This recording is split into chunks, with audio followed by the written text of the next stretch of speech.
नमस्कार विद्यार्थी मित्रों। तो कहिए, कैसे हैं आप? आप सब सकुशल, स्वस्थ एवं सुरक्षित होंगे, ऐसी हमारी कामना है। विद्यार्थी मित्रों, आज के होम लर्निंग एपिसोड में हम आपका अभिवादन करते हैं। तो चलिए पाठ्य पुस्तक का पेज नंबर 33 निकालिए। इकाई 6 कविता तूफानों की ओर। विद्यार्थी मित्रों, भाग 1 अंतर्गत हमने कवि का परिचय, काव्यगान, काव्य का भावार्थ समझा और काव्य से संबंधित शब्दार्थ और विकल्प वाले प्रश्नों का मुहावरा किया। इसके बाद चित्र के आधार पर आपने कहानी भी लिखी होगी। तो विद्यार्थी मित्रों, आज हम अपनी पढ़ाई आगे शुरू करते हैं और हम अभ्यास के प्रश्नों का मुहावरा करते हैं। तो चलिए आप पेज नंबर 34 निकालिए और 34 के पेज पर अभ्यास के कुछ प्रश्न दिए गए हैं। तो उस प्रश्नों को हम देखेंगे, जिसका उत्तर आपको वहाँ पर आपकी कॉपी में लिखते जाना है। यहाँ से मैं आपको उस प्रश्नों के उत्तर पूछती भी जाऊंगी और उससे संबंधित उत्तर आपको बताती भी जाऊंगी। शुद्ध उच्चारण कीजिए। तूफान, सिंधु, यौवन, हृदय, अंधड़, मिट्टी, स्पंदन। काव्य में दिए गए इन कठिन शब्दों का शुद्ध रूप से उच्चारण किस प्रकार करते हैं, ये जानने के बाद इन्हीं शब्दों का उपयोग कर हम शब्दकोश के क्रम में भी रख सकते हैं। जिस प्रकार नमक को हम दाल में भी डालते हैं, आटे में भी डालते हैं, साग सब्जी में भी डालते हैं, तो इसी तरह हम इन शब्दों को शब्दकोश के क्रम में भी रख सकते हैं, कविता भी बना सकते हैं। इन शब्दों से हम कहानी भी बना सकते हैं, वाक्य भी बना सकते हैं, परिच्छेद भी बना सकते हैं। तो चलिए यहाँ पर हम इन शब्दों को ही सहायता से शब्दकोश के क्रम में भी रखते हैं। देखते हैं, आइए शब्दकोश के क्रम के अनुसार सबसे पहले स्वर वाले शब्दों को और बाद में व्यंजन वाले शब्द आते हैं। यह तो आप जानते ही होंगे। तो चलिए हम इन शब्दों को शब्दकोश के क्रम में रखते हैं। सबसे पहले स्वर वाला शब्द आता है अंधड़, तूफान, मिट्टी, यौवन, सिंधु, स्पंदन, हृदय।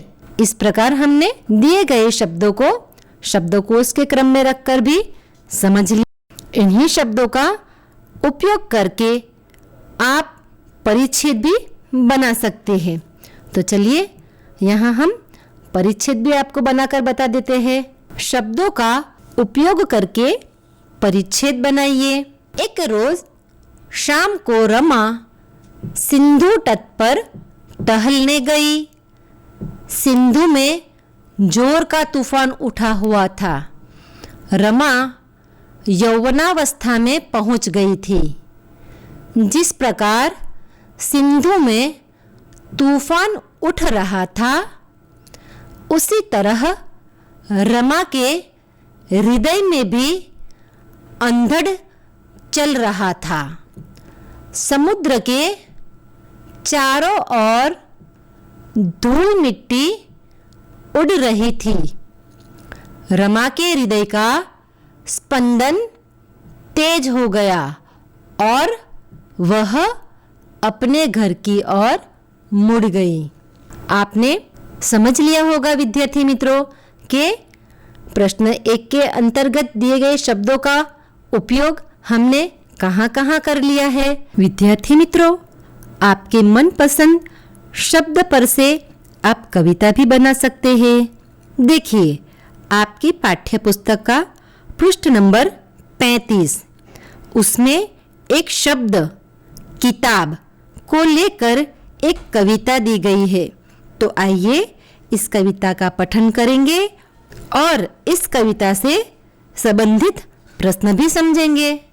कविता को पढ़कर उसके नीचे दिए गए प्रश्नों के उत्तर दीजिए। किताबें कुछ कहना चाहती है। किताबों में चिड़िया चहचहाती है। किताबों में खेतियाँ लहलहाती है। किताबों में झरने गुनगुनाते हैं। परियों के किस्से सुनाती है। किताबों में रॉकेट का राज है। किताबों में साइंस की आवाज़ है। किताबों का कितना बड़ा संसार है। किताबों में ज्ञान की भरमार है। क्या तुम इस संसार में नहीं जाना चाहोगे? किताबें कुछ कहना चाहती है, तुम्हारे पास रहना चाहती है। देखा विद्यार्थी मित्रों, इस काव्य में एक शब्द को बार बार दोहराकर किस प्रकार काव्य की रचना की गई है। तो आप भी अपने मनपसंद शब्दों को चुनकर इस प्रकार साहित्यिक विधा का निर्माण कर सकते हैं। अब इस कविता के आधार पर कुछ प्रश्न भी हम समझेंगे। तो चलिए इस कविता से संबंधित कुछ प्रश्नों को भी समझते हैं। प्रश्न के उचित विकल्प पर सही का निशान लगाइए। क, किताबों में कौन चहचहाता है? उसके विकल्प है तोता, मोर और चिड़िया। तो हमने कविता का पठन समझ लिया है। तो आप समझ गए होंगे कि इसमें से सही विकल्प कौन सा है। बिल्कुल सही समझ लिया है आपने। सही विकल्प है चिड़िया। दूसरा प्रश्न आता है, किताबें किसके किस्से सुनाती है? चलिए इसके भी विकल्प देखते हैं। राजा, परियां और किसान। इसका उत्तर है परियां। किताबें परियों के किस्से सुनाती है। अगला प्रश्न देखेंगे, किताबों में किसके लहलहाने की बात है? तो चलिए इसके विकल्प आपके सामने रखते हैं। खेतियाँ, झरने या बाग। आप सब तो बहुत होशियार हो, तुरंत जान गए इसका उत्तर। इसका उत्तर है खेतियाँ। किताबों में खेतियों का लहलहाने की बात है। किताबों में खेतियों के लहलहाने की बात है। चलिए इसके बाद वाला प्रश्न है, इसी काव्य में आए हुए कुछ शब्दों को लेकर उसका वाक्य में प्रयोग करना है। नीचे दिए हुए शब्दों का वाक्य में प्रयोग कीजिए। तो सबसे पहला शब्द परियां। तो हम परियां शब्द पर से वाक्य बनाते हैं। परियां स्वर्ग में रहती है। दूसरा शब्द हमारे सामने आ रहा है किस्सा। किस्सा पर से वाक्य बनाएंगे। माँ ने मजेदार किस्सा सुनाया। इसके बाद वाला शब्द संसार। तो संसार का वाक्य भी हम देख लेते हैं। आइए यहाँ पर संसार शब्द का वाक्य बनाते हैं। यह संसार बहुत सुंदर है। अंतिम शब्द आ रहा है, वह है भरमार। भरमार शब्द पर से वाक्य बनाते हैं। मेले में दुकानों की भरमार थी। विद्यार्थी मित्रों, तो इस कविता पर से हमने विकल्प वाले प्रश्न भी जान लिए, शब्दों पर से वाक्य भी बनाना सीख लिया। तो विद्यार्थी मित्रों, चलिए स्वाध्याय का प्रश्न 1 देखते हैं। प्रश्न 1, प्रश्नों के मौखिक उत्तर दीजिए। पहला प्रश्न है, तूफानों की ओर घुमा दो नाविक निज पतवार, ऐसा कवि ने क्यों कहा है? इसका उत्तर आप भी समझ गए होंगे कि कवि ने तूफानों को मुसीबतों का प्रतीक माना है। कविता में जो तकलीफ़ें हैं, जो मुसीबतें हैं, जो समस्या है, उसके प्रतीक के रूप में तूफान को कवि ने चरितार्थ किया है। तो कवि नाविक को अपनी पतवार तूफानों की ओर घुमा देने के लिए इसलिए कहता है क्योंकि जीवन सरल नहीं है, जीवन में बहुत संघर्ष और कठिनाइयाँ आती है। तो उन संघर्ष और कठिनाई में मनुष्य अपने जीवन को संभाल सके, अपने जीवन को बेहतर बना सके, इस वजह से कवि नाविक को कह रहा है कि अपनी जो पतवार है उसको तूफानों की ओर घुमा देना है ताकि मनुष्य सख्त बन सके और समस्याओं का डटकर सामना कर सके। प्रश्न दूसरा है, सागर भी तो यह पहचाने में क्या पहचानने की बात की गई है? कविता में सागर जीवन का प्रतीक है। जिस प्रकार सागर में आंधी और तूफान आते हैं, उसी प्रकार जीवन में भी सुख दुख, मान अपमान, कठिनाइयाँ, परेशानियाँ आती रहती है। तो कवि सागर को बता देना चाहते कि मनुष्य कुछ कम नहीं है, वह अपनी सोच और शक्तियों के आधार पर समस्याओं का समाधान कर सकता है, क्योंकि मनुष्य तो बड़ा महान है। हम कक्षा 7 में भी विद्यार्थी मित्रों कविता पढ़कर आए हैं कि धरती की शान के अंतर्गत कवि ने मनुष्य का गौरव बताया है कि मनुष्य तू बड़ा महान है, तू जो चाहे तो पहाड़ को भी फोड़ सकता है, तू धरती को निचोड़कर अमृत निकाल सकता है, तू अगर चाहे तो धरती और आसमान को एक कर सकता है, मनुष्य अगर चाहे तो क्या नहीं कर सकता। इसीलिए कवि सागर को बता देना चाहते हैं कि सागर यह मनुष्य है, ईश्वर की सर्वश्रेष्ठ कृति है। वो अपनी दुख तकलीफ और परेशानियों से कभी भी हार नहीं मानेगा और उससे जूझकर वह अपने जीवन को सरल बनाएगा। माने सागर तो इस मानव को पहचान ले। प्रश्न 3, समस्या आने पर हमें क्या करना चाहिए? तो विद्यार्थी मित्रों, अगर हमारे जीवन में कोई समस्या आ जाती है तो क्या हमें उसे घबराकर भाग जाना चाहिए? नहीं, यह तो कायरता की निशानी है और हम कायर थोड़े हैं। हम तो भारत की संतान है और भारत की संतान बहादुर होती है। वह इन छोटी मोटी समस्याओं या तकलीफ़ों से डरकर भागने वालों में से नहीं है। तो समस्या आने पर कभी भी हमें घबराना नहीं चाहिए, बल्कि डटकर उसका सामना करना चाहिए और हमें समस्या से बाहर निकलना चाहिए। इस प्रश्न का उत्तर हम लिख सकते हैं कि समस्या आने पर हमें घबराना नहीं चाहिए, मगर धैर्य रखना है और उस समस्या से बाहर निकलने का प्रयत्न करना है। अभ्यास का चौथा प्रश्न है, इस अंधड़ में साहस तोलो का क्या अर्थ है? विद्यार्थी मित्रों, हमने भाग 1 में कविता के शब्दार्थ जान लिए थे, तो उस शब्दार्थ में अंगड़ शब्द का भी हमने अर्थ जाना था। तो बताइए, अंगड़ शब्द का अर्थ क्या होता है? जी हाँ, बिल्कुल सही, अंगड़ शब्द का अर्थ होता है आंधी। अब इस प्रश्न को समझिए, अंगड़ शब्द का अर्थ होता है आंधी। तो कवि ने कहा है कि इस अंगड़ माने इस आंधी में हमें साहस से किस तरह से काम लेना है। तो जब भी हमारे जीवन में आंधी माने मुसीबतें आती है तो हमें उसका धैर्यपूर्वक सामना करना है और हमें जीवन में कभी भी हार नहीं मानना है। विद्यार्थी मित्रों, अभ्यास में दिए गए प्रश्नों को सीखने के बाद अब हम अभ्यास की एक और प्रवृत्ति का मुहावरा करेंगे। वह व्याकरण से संबंधित है।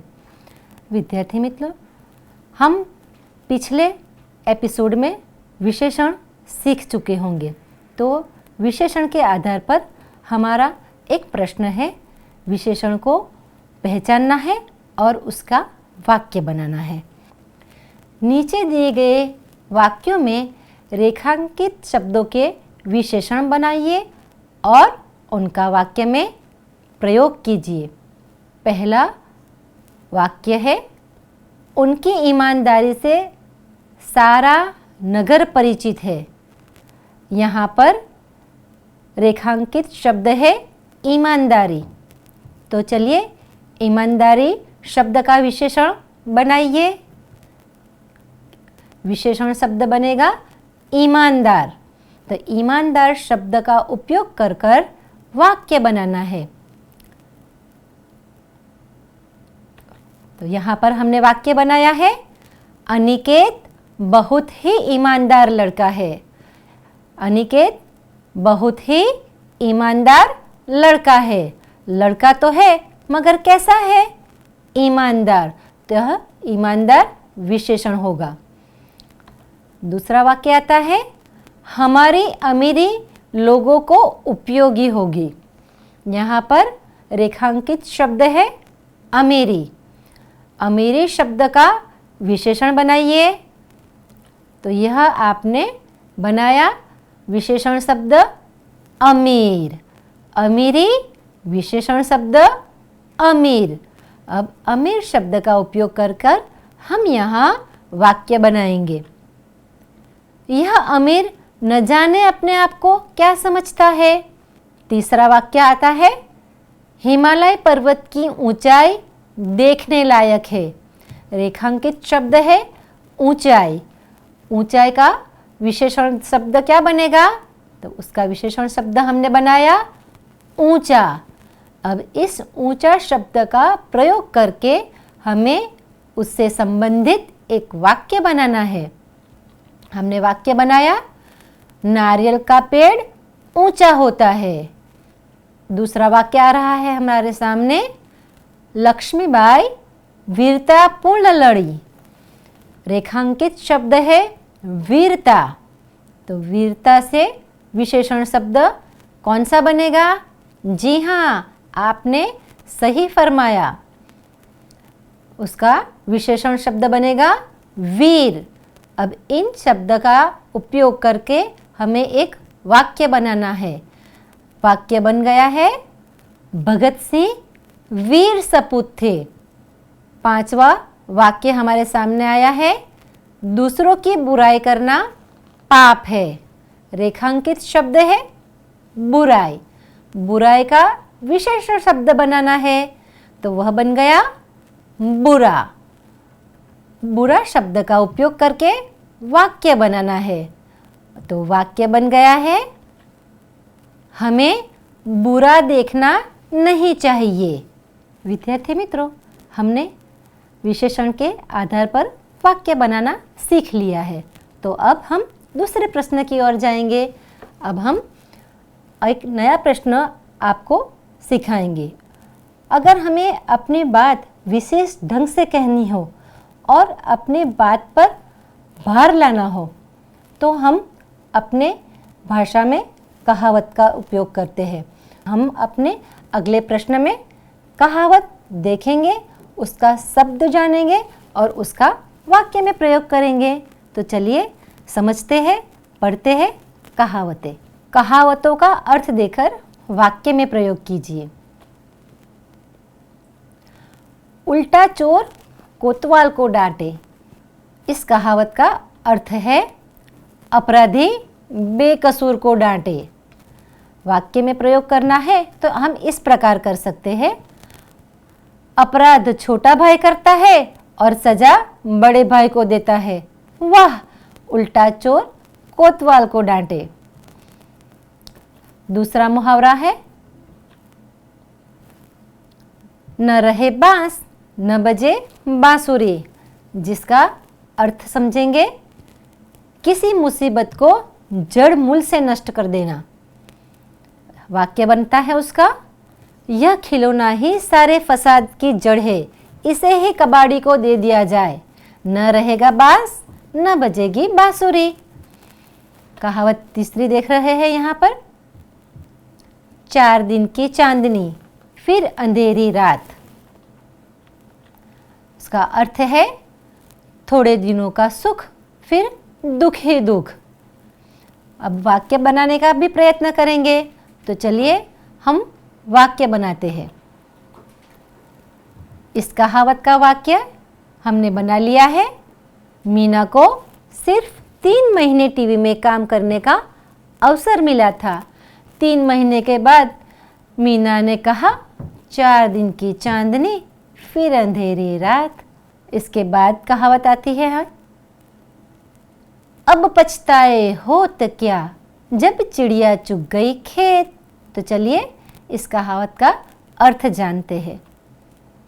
सही मौका निकल जाने के बाद प्रयत्न करने से कुछ नहीं मिलता। हमें अगर समय पर काम करना है तो जो समय हमें मिलता है उसी में हमें उस काम को ख़त्म करना है, अन्यथा हमें भी कहना पड़ेगा, अब पछताए होत क्या जब चिड़िया चुग गई खेत। चलिए तब इसका वाक्य भी जान लेते हैं। बारिश के दिनों में रामू किसान ने बीज नहीं बोए।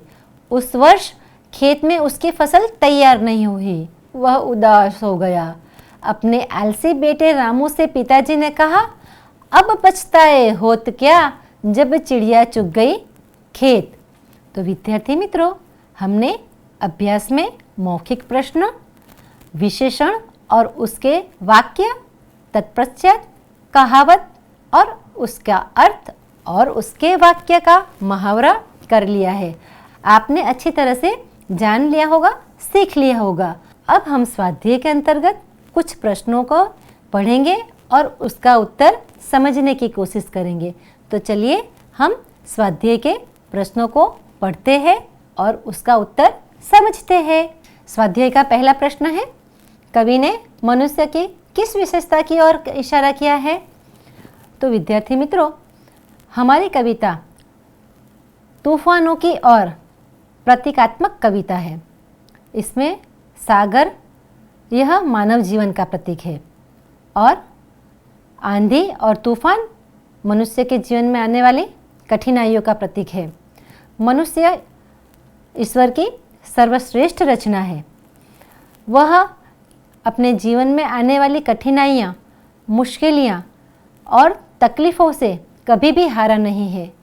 अपनी तकलीफ़ों में, अपनी मुश्किलों में उसने धैर्य धरा है और उसके सामने कभी भी हार नहीं मानी है।